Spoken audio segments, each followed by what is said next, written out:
Hello, hello, hello, and welcome to everyone out there in YouTube land. This is your host, Lizzabitty. Before we get started with our special guest today, if you have not subscribed to the YouTube channel, be sure that you do that. Like the video, and to all the replay viewers, thank you for watching. So let us bring in our guest.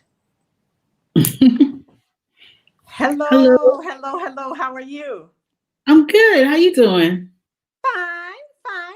So happy that you can finally to join, can join our YouTube channel here today. I know we have been talking in the background to get you here and to get your perspective on hmm things Alkebulan and love on the continent. Oh, I did a story time last night, a live one about, of course, myself falling in love with a Zulu. So if you Okay, have not caught that one, you have to go back and catch that one. So before we get definitely. started, if you can tell us your name and where you're from originally. Okay, so my name is Keisha Hugh Aban, and I'm originally from Bronx, New York, born and raised. My parents are Jamaican, so I'm Jamaican American, and yeah, Wow, got a lot of culture going on there. A lot yes, of culture. That's a lot yes. of culture. Yes, indeed. So, can you start off by giving us some information as to what prompted you actually to go to Alkebulan? How did this journey take you onto the continent? Okay, so like I said before, my parents are Jamaican, and so you'll find that a lot of Jamaican people, they will feel or believe that their African ancestry is Ghanaian. And so even if you look at our Jamaican history, you look at some of our national heroes like Nanny the Maroon. She was famous for fighting revolts against the British soldiers Yes. and just the British people who were there and moving up into the mountain areas. And so she was an Ashanti princess, I believe. And we have a few others who are hailing from Ghana. And so Jamaican people, sometimes we tend to believe that yes, those are our people. We descended from them. And so ever since I was a little girl, my mom always spoke about Africa very highly. My mother was a Rasta, and she spoke about Ethiopia and Ghana. And so Yes. even as a little girl, I always knew that eventually I would come to live in Ghana. I didn't know how, but I knew I would get there. And God opened the door to get me to get me there by placing me at a job in Nigeria. And Nigeria was, that was my first time living on the continent. And I would just jump over, take that quick flight, 45 minutes. And, it was like, yeah, this is where I'm supposed to be from day one. In the plane, I felt like the energy pulling me down. And Wow. I knew, I was like, yeah, this is it. I don't need to see anything else. This is it. So when you were in Nigeria, though, because I have an affinity for Nigeria myself personally. Mm-hmm. Um, you didn't feel that tugging at you there. It was, I mean, because you're talking about how it felt for you when you Mm-hmm. officially got to Ghana, but Mm-hmm. nothing was tugging you when you were in Nigeria. No, funnily enough, when I got to Nigeria felt very comfortable.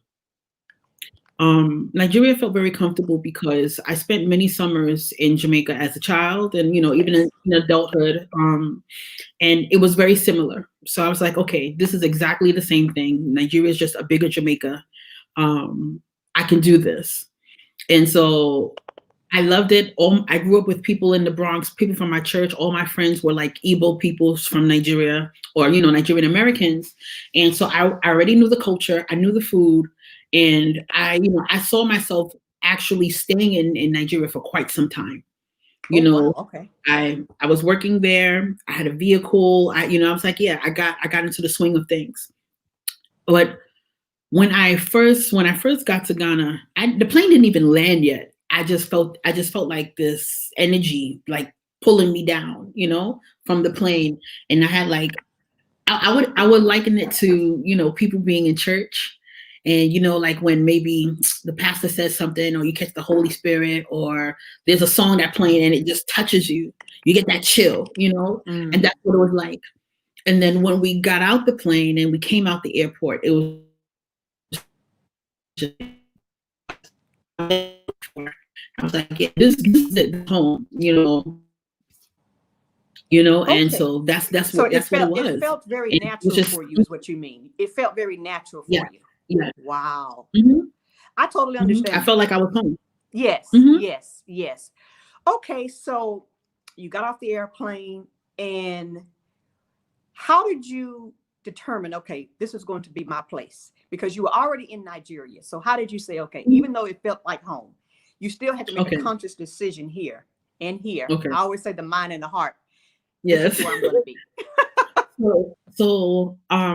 I was there for like we had Christmas break. So I'm a school counselor and I work at different international schools.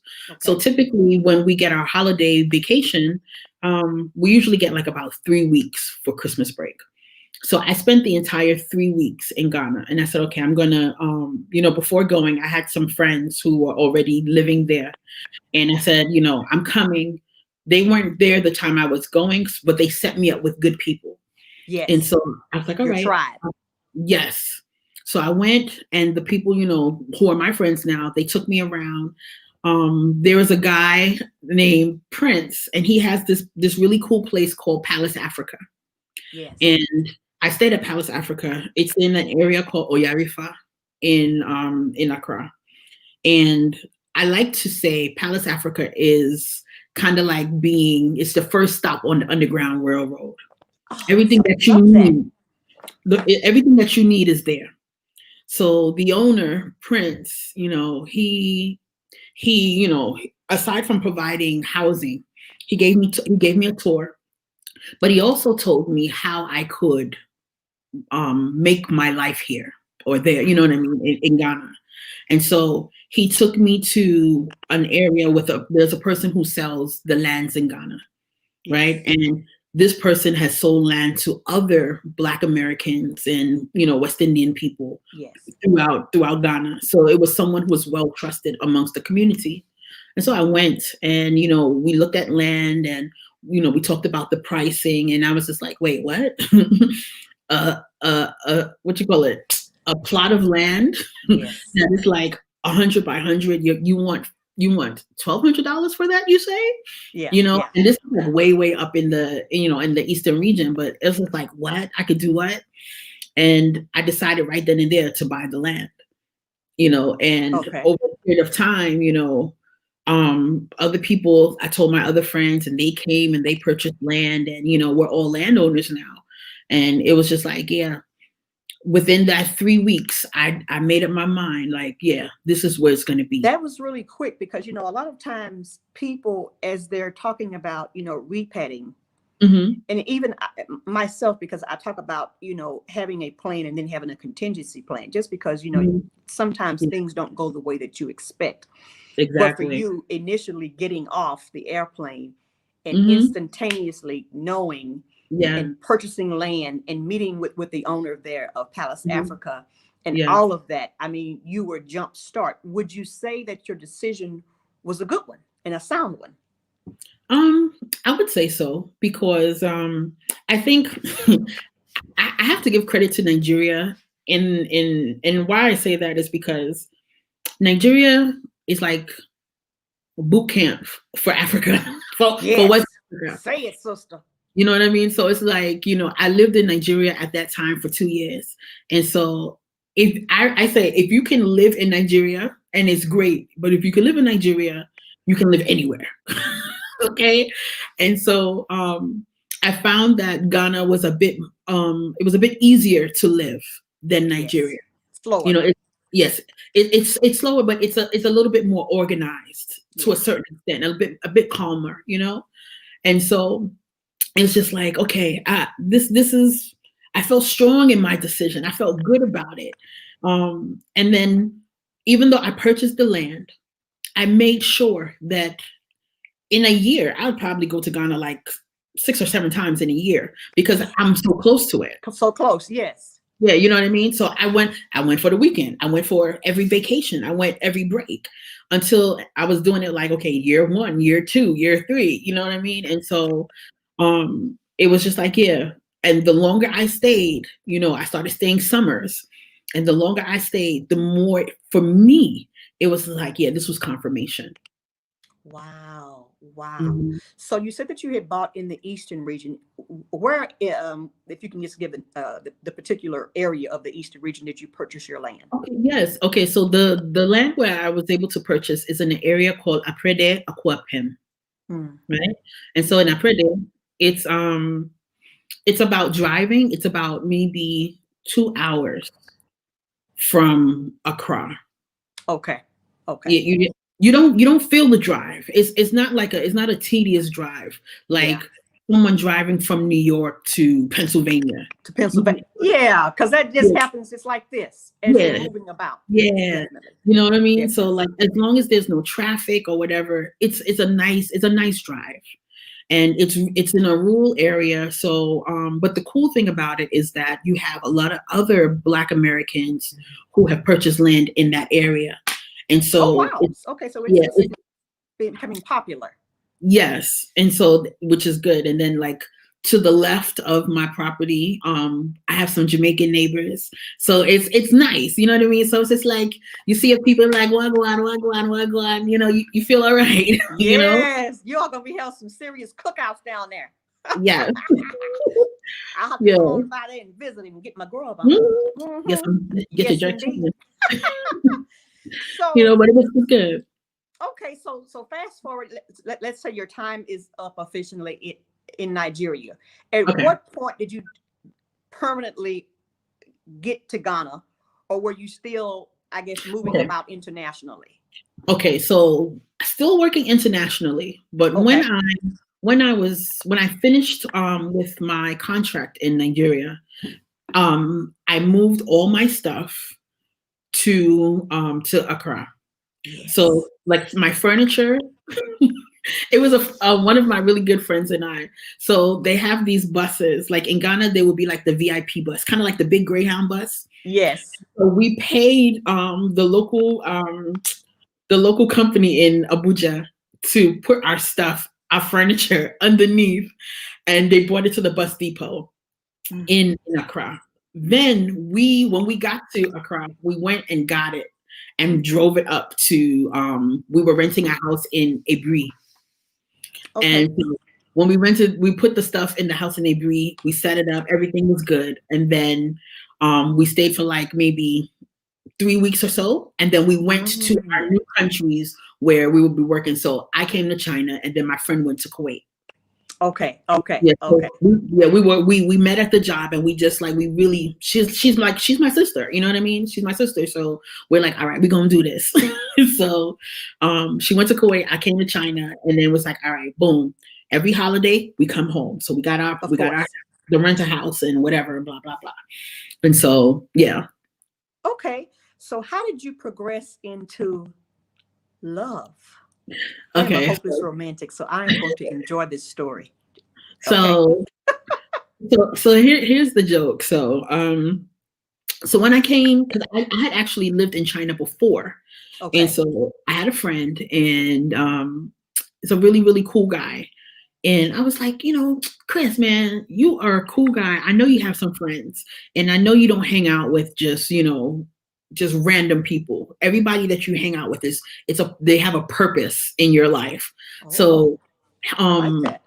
yeah, because it's different than asking somebody to hook you up than to say, no, I know that you're a person of substance and you only hang out with people of substance. I Hook me up totally with agree. and so he was like, all right, I got somebody for you right now.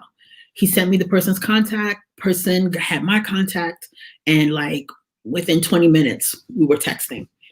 And we had a little chat, and he was like, hi, my name is Nana. I'm like, hey, my name is Keisha, and blah, blah, blah. We kept talking. And then the text messages graduated to FaceTime, and then FaceTime graduated to me coming home and spending time. And then, we were just, communicating and having good times together. And then it came to the point where it was just like, yeah, I'm ready to take that next step. And, he asked me to marry him, and I said yes. And the next summer we got married. And, it wasn't anything big, because, typically when you have your West African weddings, a lot of them do they you have like traditional, you have the courts, and you have what they call the white wedding. So what we did the court. So what Okay. we were supposed to do this December, we were supposed to do the traditional and the white. But COVID happened, so we're not able to do that. So our contract in China expires in 2021, but we are going to be going home. No, our contract expires 2022, but we're going home at the summer, June Okay. 2020. Okay. So hopefully, depending on how things go, I'm praying that, the world gets better, COVID disappears and everybody's okay. Yes. And then we can talk about the traditional and having the traditional and the church wedding. Okay. Now, what region of Ghana is he from? Okay, so he's a Fanti, so he's from the Central Region, so Cape Coast area. He Okay. was he was born in Accra, but that is where his parents come from. So his Okay. dad is Fanti, and his ma is half Ga and half Akwapim. But Wow. if you ask him, he's going to tell you that he's Fanti. He's Fonte. you know, but he speaks Chi, he speaks Fanti, he speaks Hausa, he Mm, speaks he speaks Ga, and he speaks French. So if my anybody's looking for a goodness. teacher, he can definitely, do the language thing. Wow. Mhm, As Americans, even though, foreign languages for us is always optional, it's mhm. always gratifying when you meet our brothers and sisters on the continent. And of course, they Yes, can speak all of multiple. just a Multiple. multitude of Mhm. languages. And I'm sitting over here trying to understand why I could not process Spanish. Okay. Yeah, yeah. And So I feel you. yes. I feel you with that. Like my maternal grandfather was born and raised in Cuba, in Oh, Barnes, wow. Cuba, and left Cuba and went to Jamaica. Can any of his children speak Spanish? No. No, Can I speak no. Spanish? No. But But I that's a get you. story. Mhm, Wow. Cuba to Jamaica. However, mhm. see, people talk really, really down about Castro.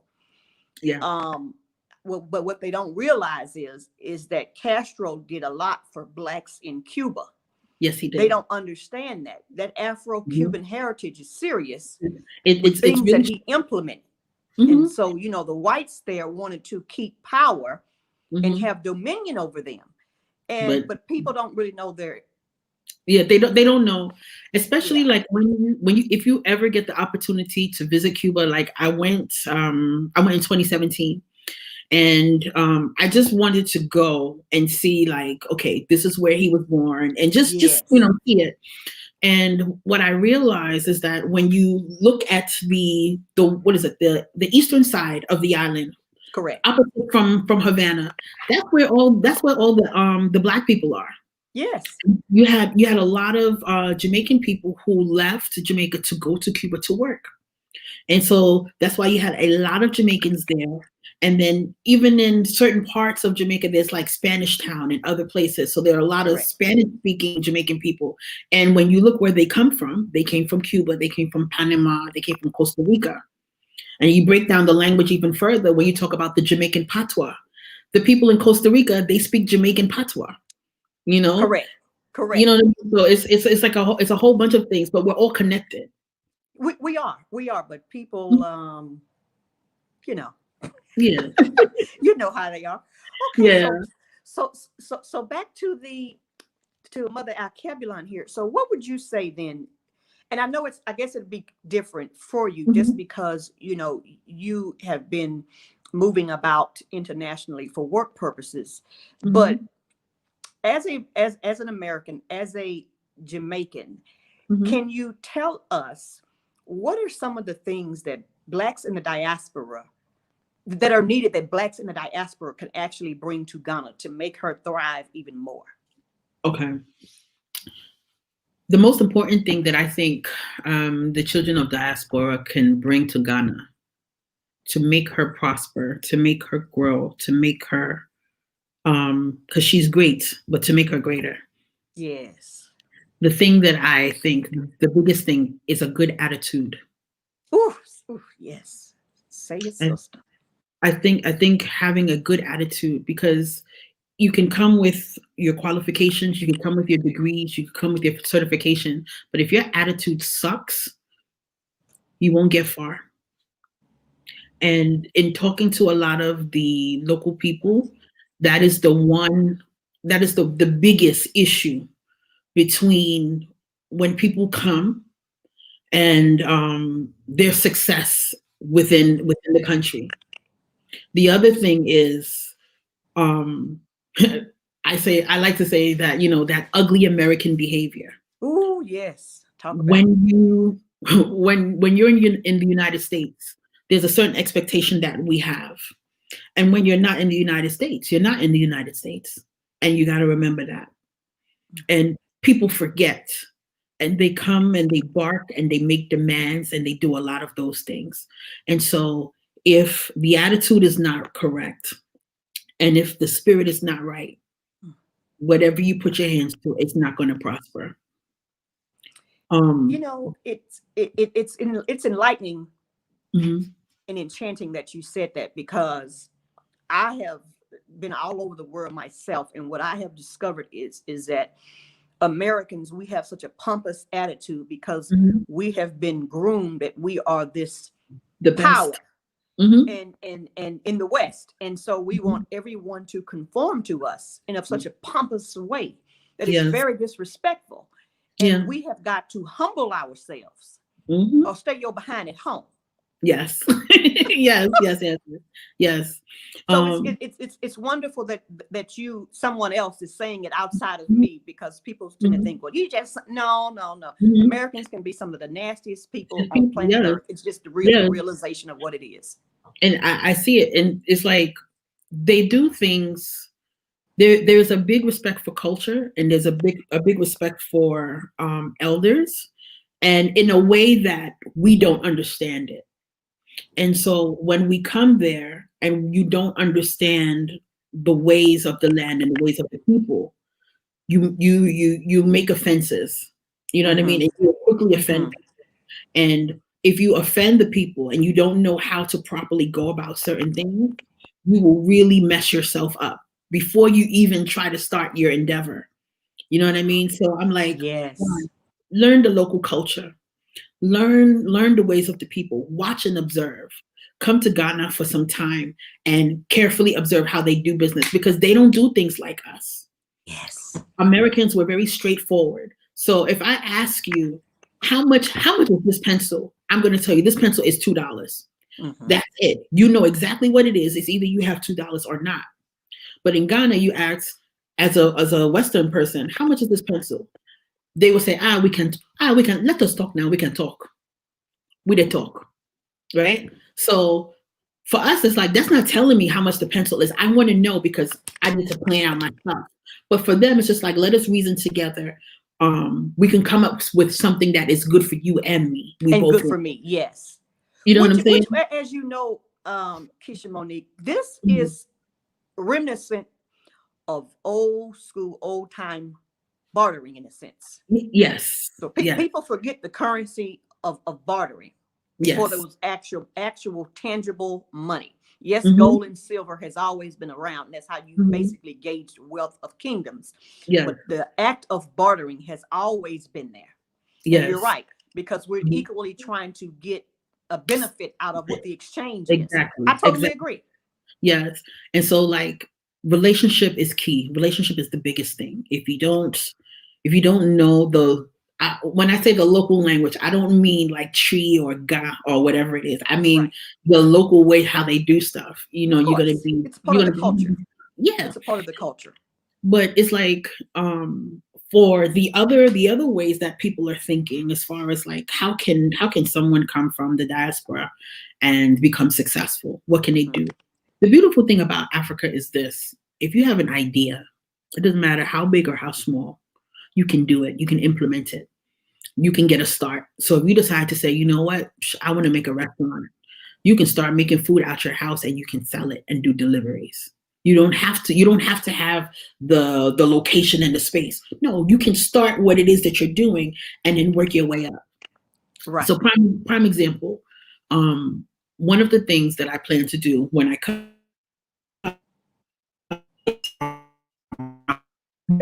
I want to build a school. And Okay. so somebody in my case would say, okay, well, what do I need to do? I've registered the entity. I've made it. I've registered the business. So Mhm. do I need a school building? I can rent a house. I can rent a house with just say 4 or 5 bedrooms. And usually, in West Africa, every bedroom, for the most part, sometimes has a bathroom, Correct. right? We have multiple bathrooms. We get our little backyard. We can put a little play stuff. Bam, I got a school. I get the kids, I recruit, and then those kids will grow. As the school grows, then if we grow out of the house, we get a second location, and we move and we progress in that way. You know what I mean? So you don't need a lot. What areas do they need? They definitely need medical, healthcare, Mhm. education, mental health. Mental health is a big Talk thing. about that. So if someone is in like the mental health field, Mhm. and like, for example, when I was in Nigeria, and we would have children who may need to be evaluated for special education services. There Yes. was no one in Nigeria to do it. So what did parents have to do? Parents had to go on the vacations where we had the long breaks, either to the US, Dubai, or Abu Dhabi, to get psychological educational testing. Yes. So, Wow. Is so that right? yeah, it's true. It's true. And so I thought to myself, imagine if I did school psychology instead of guidance and counseling.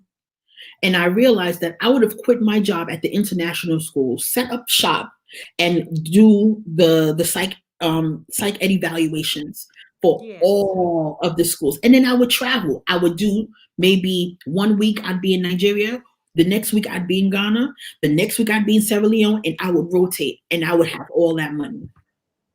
You see what I'm saying? Well, especially if they're coming out off the continent to do that. Hmm. So there's an opportunity there as well because that's lost revenue. Um, Exactly. and when you speak about this, I am a former special ed teacher myself. Mhm. Okay. I've taught students with learning difficulties, but my key specialty is people with hearing loss, deaf Okay. persons. Hmm. Okay. So, what I find interesting about what you just noted is this, though. When you talk about um, evaluating a child for special needs to see Hmm. if they fit in what we call a certain disability class, Hmm. exceptionality class, Hmm. how does that fit if we are trying to move away from colonial educational systems? Okay. So, Yes. all right. I'm gonna say two. I want to say two things. Okay. Okay, because my memory is jacked up, so I will forget your question. So I want you to remember that question, but I got to Gotcha. preface it with something else first. Okay.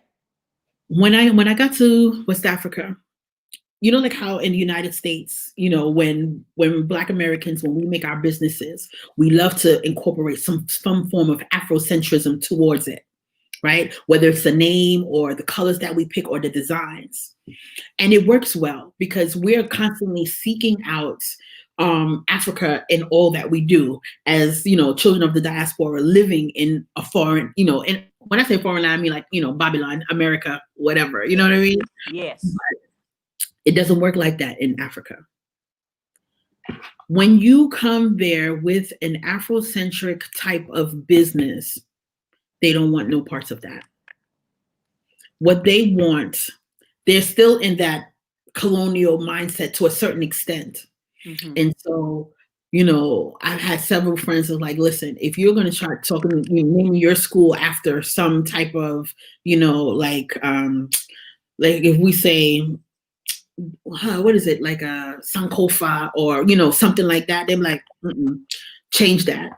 It's better that you put, you know, the Learner Academy of blah blah blah, the arts and sciences, or I see what you're something like saying. that. Because if you come there with one, like with a very Afrocentric name, I'm not saying that it won't work, but if you're looking for the Ghanaian population to support that business, chances are 9 times out of 10, they will not. And that is the unfortunate part. Okay, So, gotcha. so now going back to your question, as far as these services, there is a way that you can still do it, be true to the cause, because they need to be aware of these things. Of You're just course. going to have to just disguise it. So, for example, as a counselor, there are some schools that have school counselors and some that don't. And as far as certain curriculum, let's just say talking about comprehensive sexuality education, Mm-hmm. right? Teaching those things. Now, at my school here, I'm able to follow, because I'm in China, so I'm able to follow what the Chinese government says and what our school says and the international baccalaureate curriculum says.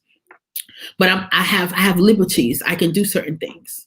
The Mm-hmm. curriculum that I deliver here, I couldn't deliver in Ghana. Why? Because um, traditionally they're very conservative. Mm-hmm. They're either going to be Christian, Muslim, or any other, traditional religions. But the focus is not put on sex and the behavior.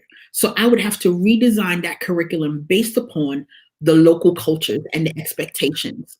Still giving them the knowledge that they need to prevent certain things as far as how to advocate for their bodies, consent, sexually transmitted diseases, pregnancy and all of those things.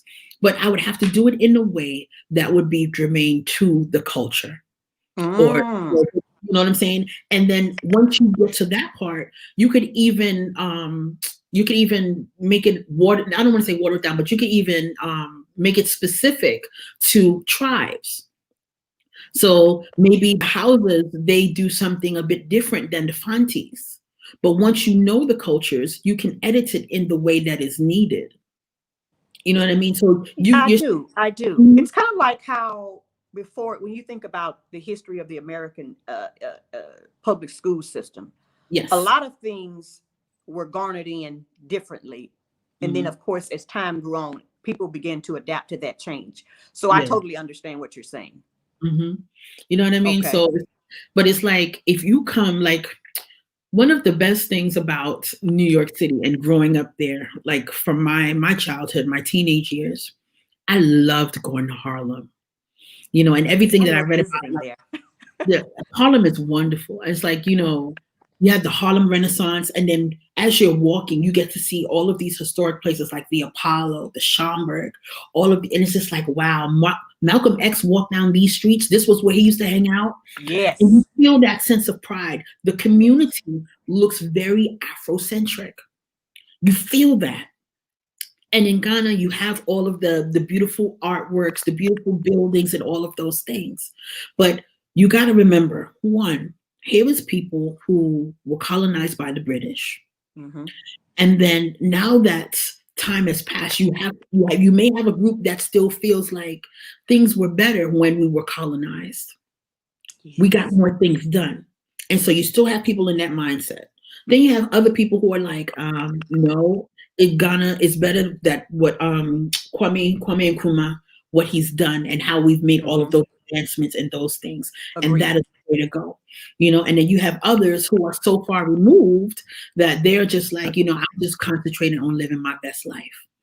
And so there's a lot of things that we can do. But if you come to Ghana and you're like super duper pro black, like I'm blacker than black and I'm black, man. If you come in like that, they're gonna look at you like, huh?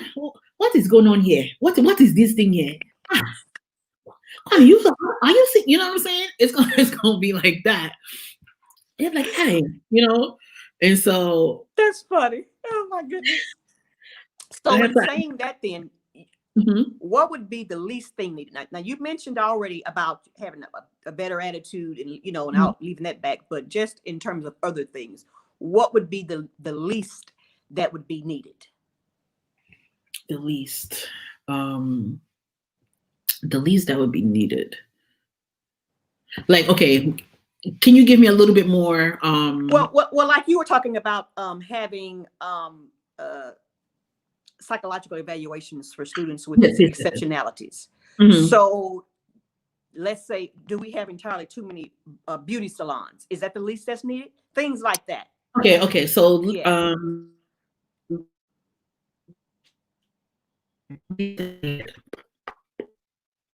there are tons of salons. There are tons of salons.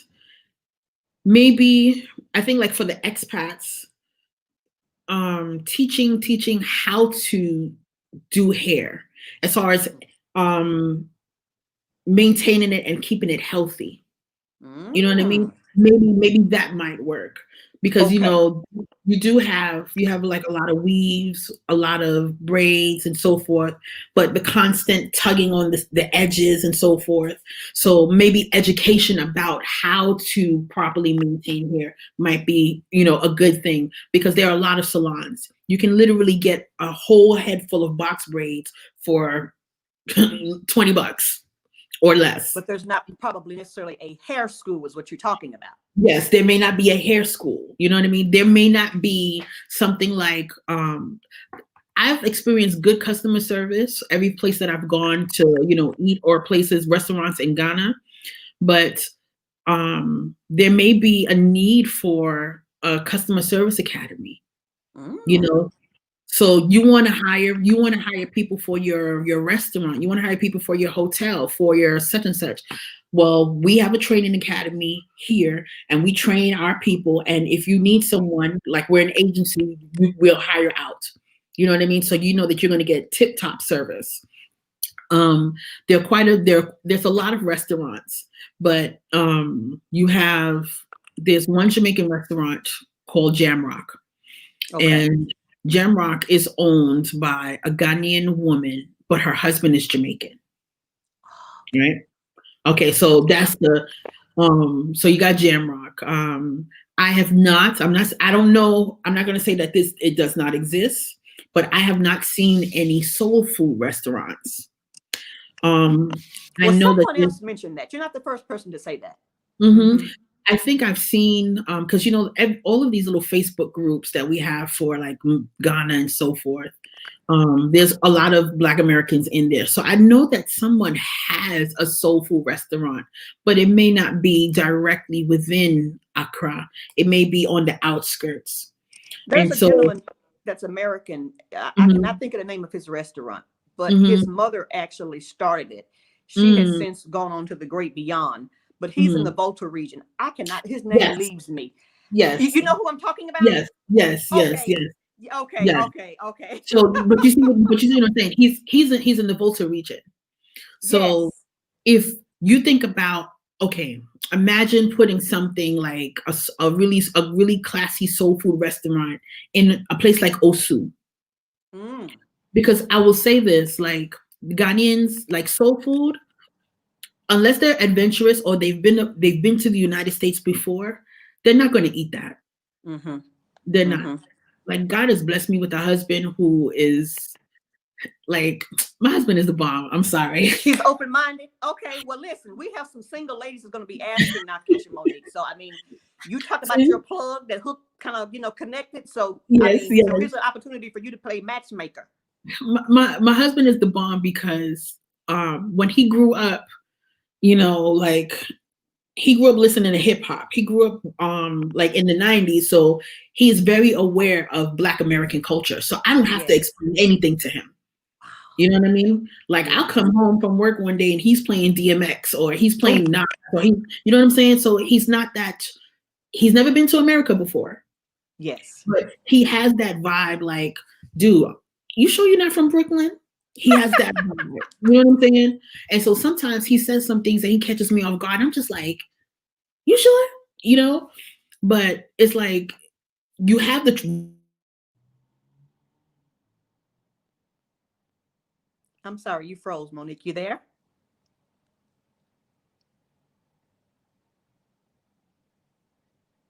Monique, are you there? Oh, we started to get so good here. Monique, if you can hear me, you may have to go out and come back in.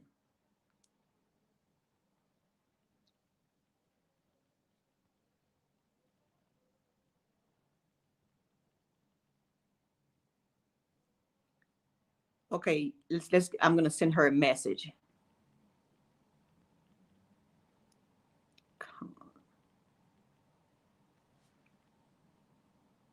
Oh my goodness. Okay, so let me try this. I'll try that, and then um, as she comes, she's gonna come back in, and we can keep it going because this has started to get really really good. Yes, James Earl Mones. Okay, here we are. Awesome sauce.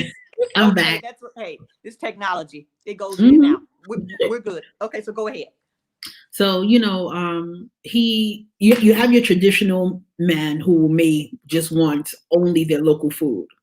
But my husband, like I said, he's seen so many things. He will know what it is. Maybe he hadn't had it yet. He's seen like all the hip hop movies, all the black movies, Color Purple. He knows all the references. You told Harpo to beat me. He knows all of that. Right? So It's like funny. I make him like Jamaican food. I make Yes. I make like Dominican food, Puerto Rican food, Cuban Mm. food, Italian food, whatever. He's gonna eat it. Like Wow. I made grits. He was just like, "Yo, can we have this every day?" This is Fish his. and grits, please. And so like I'll ask him. I'm like, babes, what you want for breakfast? He was like, "You already know. I want the grits. Let's go." That That's is him. hilarious. You know what I'm saying? That None of is them got jokes. hilarious. He's funny. You know what I'm Because saying? So, people like you said, if they don't have a broader mind mhm. perspective about things, they will Yes, be yes, less open to different yes, things. uh, exactly. so I totally understand. I totally Yes, understand, and that's a plus, yes. definitely. You know what I Definitely. mean? Like I'm really grateful for that. And so, you know, to have a soul food restaurant, you may have very, very few Ghanaians. Like your everyday Ghanaian person, they will not eat that. Yeah. But we have our expat community. We'll have, like I said, Ghanaians who have been abroad and so forth. They know about that stuff. Like I did a Thanksgiving dinner here in China last year. Hmm. And I made macaroni and cheese. We didn't have no collard greens, but I made, greens, and I made like other things. And Yes. they ate certain things, but they didn't eat the macaroni. The candy yam was too sweet, for Yes. them. They like a lot of bitter foods and things of that nature. But there was one who ironically lived not too far from me in the Bronx. He tore that plate up and went for seconds. And so it's just about the taste, and Yes. what they're accustomed to. But Okay. so Okay. a restaurant I think will do very well. Like a West Indian restaurant, Spanish restaurant. There's quite a few massage places. People are opening up spas. Yes. Um, that's something good. Let's see what else. Um, hmm, they always need like urban planners, um, Yes. things like that. Um, you have some people who maybe you may have some friends who might be like doctors and nurses, and they come together and they start a clinic. Mm-hmm. You know, Mm-hmm. I think I think the most overused one is probably like the tour guide. um, Yes. or helping people to repatriate. Yes. Step one, step two. There's so many people who do that. So you have to start thinking about, okay, Outside of the box. yes, outside of the box. You know what I'm saying? And Like let me somebody. ask you this, Keisha Monique. When you talk Mhm, about there's so many organizations that are helping persons to repat, mhm, do you know of any, like in this particular group I'm in, we're always talking about creating a book of reputable ones mhm, in different classes of in sectors of business. mhm. Who would you say provides the best service if you know of any? Okay, so I think it depends. Okay, it depends. I have people. I know of three different people, or four, and depending on your budget. Mm, okay. So I would say, like, you really, like, that Africa, Ghana is calling your heart, but you don't have that much money. Mm-hmm. You Mm-hmm. don't have enough. You know that like you want to do it at some point in time, but definitely Palace Africa. You Mm-hmm. can look for Palace Africa, Africa K, and you look for it. Go there. If your budget is small, you Okay. can literally you can rent a 2 bedroom apartment from him for like, I think we did it for a month, and it was like $500. No, it was like with food, I think it was like $500. Without, it was like 300 for Okay. a month. You see what I'm saying? Now, what area Now, was this? I'm sorry. What area was this this again, is Monique? this is Oyarifa. Oh, Yarifa. Okay. Okay. Oh yeah, Yes. so like if you're coming up, like you're going towards the mountain, you pass Medina. If you know where Yes. Medina is, No, I it's know gonna the be, area. I just you said it, but yeah, then you had broke up a bit, so that I wanted you to yeah, repeat yeah, it for yeah. the audience. Yes. So like if it's in Oyarifa, you can stay there. That is if your budget, you have a small budget. Mm-hmm. Um, you can do what you need to do. Prince is so knowledgeable. Prince is a Ghanaian born man who parents moved to the United States. He served in the US military. He lived in Maryland. He was doing real estate for a while. His story is really amazing. He got the call saying, you know what, it's time for me to come home. And he got himself some land and he built a guest house, Mm-hmm. and he opens it up to people of the diaspora. So when you want to, Yes. that's why I say it's kind of like the Underground Railroad. If you want, like, it doesn't matter what your budget is. If you want to go, you want to know, you save up that money for the trip, for the plane ticket. You stay at Palace Africa, and you tell Prince what you want to do. Yes. He will put you on and help you to do that. Then we have we have okay, so I'm a member of Zeta Phi Beta Sorority Incorporated, Okay. right? Blue and white. Okay. Blue, right. So I got my There we blue, go. they got my white. And so I have 2 sorors. One is a Shannon Akosua McGee, Yes. and she has a Facebook group called Official Ghana Sisters Repat, or Sisters in the Progress of Moving to Ghana. It's one of them, and I'll send that information to you so you can share with the viewers. Sure. Um, she she helps people. She also sells land. She can help you acquire land. And she's in Ghana right now on the ground. We also have my other soror, Tanya Safia Ankoma, and Tanya has Sankofa Repat, Okay. and she helps people of the diaspora not just only to transition to Ghana, but any African nation. And she has a website and she has all of these different things, and she can help as well. As far as what her pricing is, I'm not quite sure, Gotcha. but Okay. between those 3 people, you can find great help, extremely great help. A lot of people like to also go down to the Cape Coast. There's Mama Imacus. Mama Yes. Imacus is like, first of all, that's everybody mama. Well, you know, she she's in Rwanda right now. yes. Mm-hmm. I just learned about that. Like she's doing something in Rwanda. But Yes. um Love her. if a person is trying to come to Ghana and you want to do something big, I would not recommend Cape Coast because there's not a lot happening there. Right. It's not a lot. If you're talking about you need to be in a city, you're trying to make opportunities happen, you're trying to hustle, Accra is the place. Kumasi is Mm-hmm. also great. You got to think of Cape Coast as like a sleepy beach town. There's not much happening, you know? And Yes. so you have a lot of people who end up doing resorts or bed and breakfasts. B&Bs. Yes. Yeah, B&Bs by the water. And from Accra to Cape Coast, that's going to be about 2-3 hours, depending on the traffic. You know, so again, maybe like New York to Delaware or somewhere around there for those people, Yes. you know, my East Coast people. But there's a lot of opportunity. There's many different things that you can do. But the first thing I say, visit first. Visit and spend. If you can spend a month, that's great.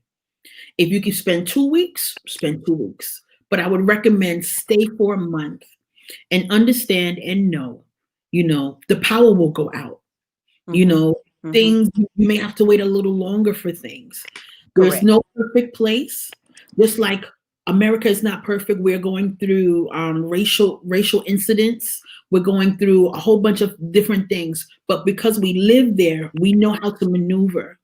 And it's going to be the same thing if you come to Ghana. You have to get adjusted and acclimated to these things. And And know how so, to maneuver, like what you said. yeah, you have to learn how to maneuver. There is malaria. You will get malaria at some point in time.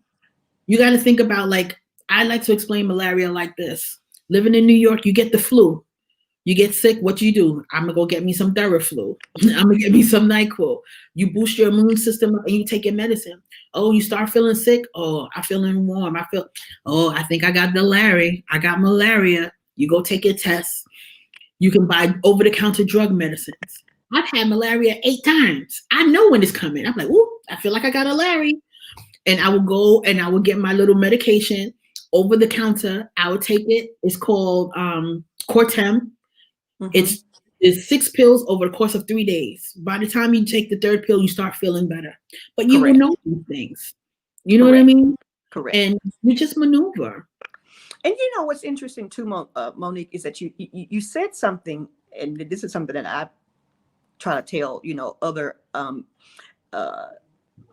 Africans that I know, because you hear a lot of them, even here. I'm in Dubai. You hear them. I want to get to the States. So for me, I don't consider that to be the utopia that you're looking for. Yeah. Because when you think about it, we're getting all of the resources from where I'm trying to get.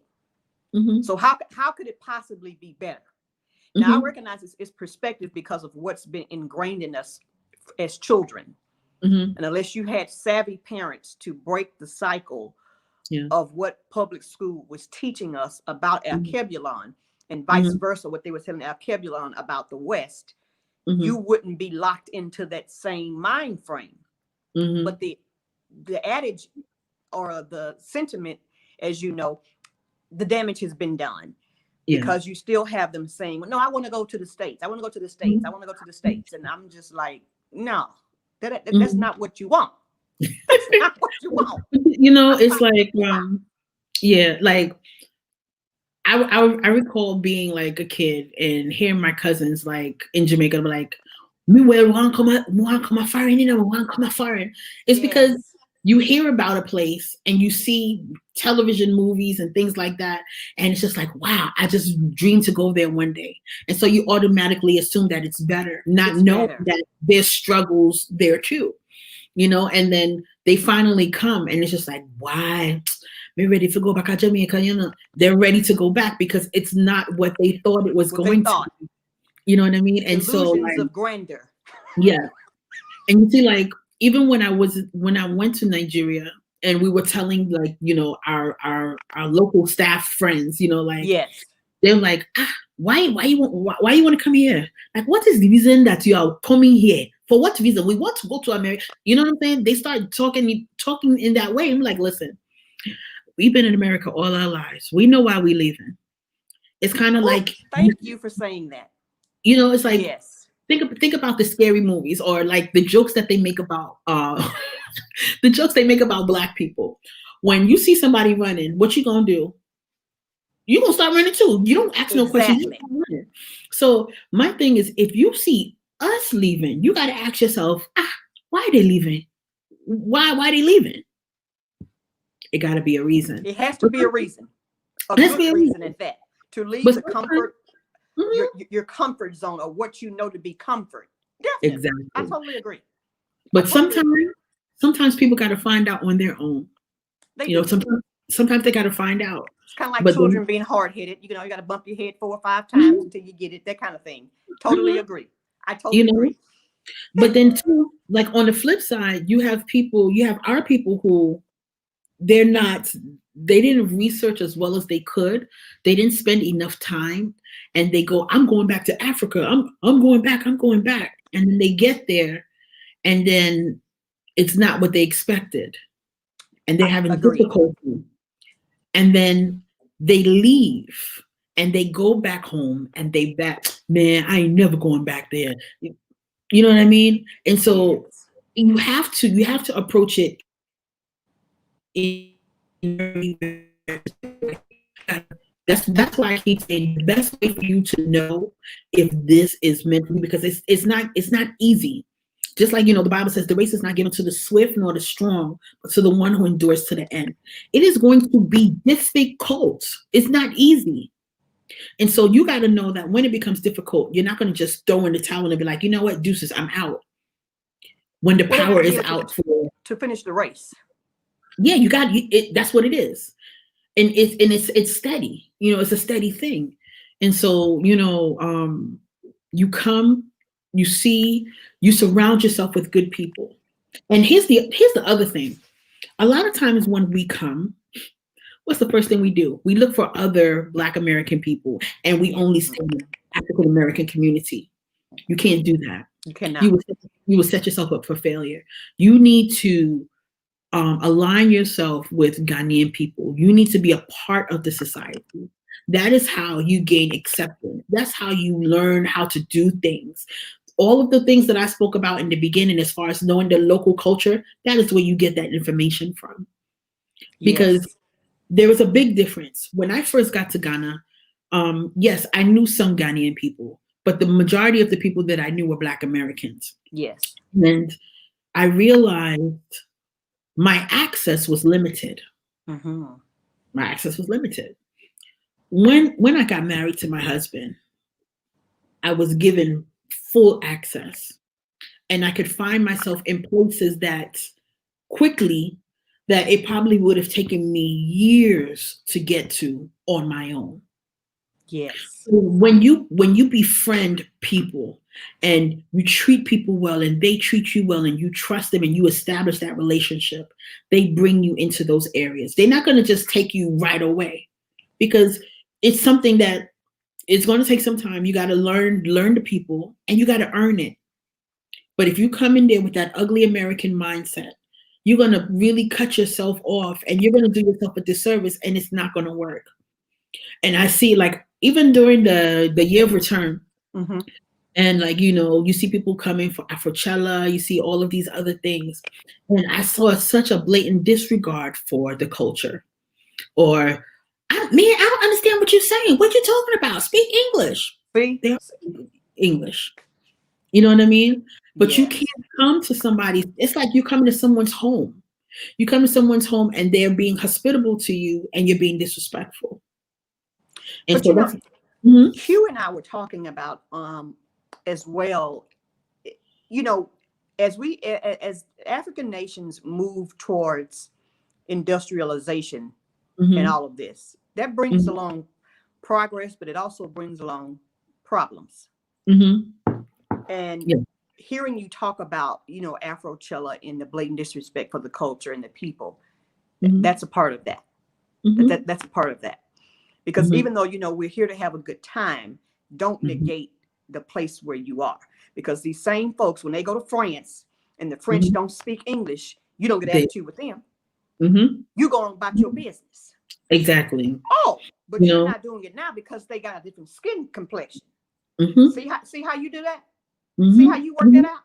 Mhm. But that's how You we know. are. That's Yeah. how we are. It's And it's it. unfortunate. Yes, it's very unfortunate, because it's just like,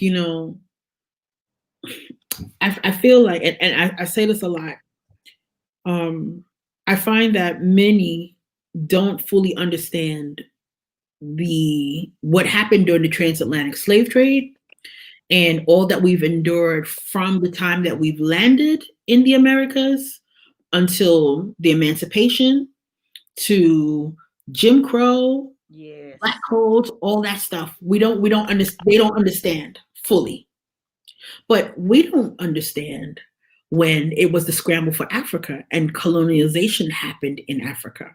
We don't know about what happened to the Congo, and how Leopold was cutting off people. Leopold. You know what I Yes. mean? Cutting off people's hands and arms because they weren't pulling in enough rubber or whatever it is. Yes. So you have two Sick. people You have two people who belong to one family who've been hurt through colonialism and have not acknowledged each other's pain. They haven't acknowledged each other's pain to say, I see you. And, I'm sorry that happened to you. And I'm sorry that happened to you too. Let us unite. Let us come together. And how do we move forward? That has not happened. I agree. So it There's a comes in, disconnect. is a disconnect because now this is what I see. Now I see Black Americans coming. My ancestors were taken, and this is my right to be here, and I'm supposed to be here. Give me my stuff. Mm-hmm. And then I see them looking at the Africans looking like, well, we welcome you and we want to give you your stuff, but why are you so hostile? Mm-hmm. You Mm-hmm. know? And that's Mm-hmm. not all the time, but I do see it. And I'm just like, yes, take your time. You will get it will be restored to you in its time. Yes. It's gonna be restored to you. You're gonna get it. But you can't come in here talking like right now, like, give me my stuff, you know? And so it's just it's a lot. But the point is that you have the people of the diaspora who desperately want to be there. And the Ghanaian people, they want them to come. Mm-hmm. You know what I mean? They want them to be there. But we just have to understand the local culture and the ways. We can't come in there Yes. being Americans and Americanizing and acting, doing what we would do at home. We can't do that. Well, some of the things that we do at home is not. Mm-hmm, It needs mm-hmm, to just stay where it is. I'll just say mm-hmm, that it just needs mm-hmm. to stay where I it get it. is. I get it. I get it. I know exactly what Um, you're saying. yes, because again, we're very pompous, and Yes. as Mm-hmm. blacks in the diaspora, we can contend, with the racist ways of the system as well. Yeah. However, we do a lot of feeding into other propaganda that we just don't need on the continent. We just don't need it. Yeah. We don't. Yeah. Yeah. You And know. I like how you were talking about being considerate and welcoming of that culture, Mm-hmm. and that's actually where we're going to thrive. Yeah. It's kind of like two worlds colliding, if you will, Mm-hmm. but on a common goal, right down the middle. Mm-hmm. We'll meet right here, Mm-hmm. um, and hey, that's really for repats truly what it should be all about. Yeah. Should be all about.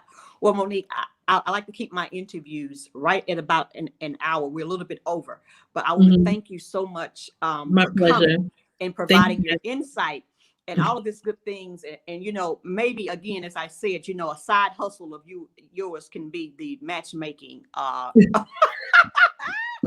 know, The right? matchmaking. You have got to watch the story time from last night, and then you'll see why I'm saying that you are going I'm to gonna check crack it. up. I'm gonna check it. You I'm are gonna going to check it. crack up, but I want to thank you for coming and taking on my invitation and all of that, because Thank I am you. just having different persons from all walks of life come Mm. in and share their ideologies, about moving and repats coming onto Alkebulan and all of that. And I want Yeah. to thank you. And so you have You're a great day. I welcome. know it's actually probably nighttime there in Yes, it in, in is. in China, because you are 4 hours ahead of me. So Yeah, yes. it's 7 o'clock. So I'm about to go cook Yes, dinner. yes. So thank you so much. I will have our intro to take us out, and you all out there in YouTube land, have a great day. Thank you. Bye, everybody.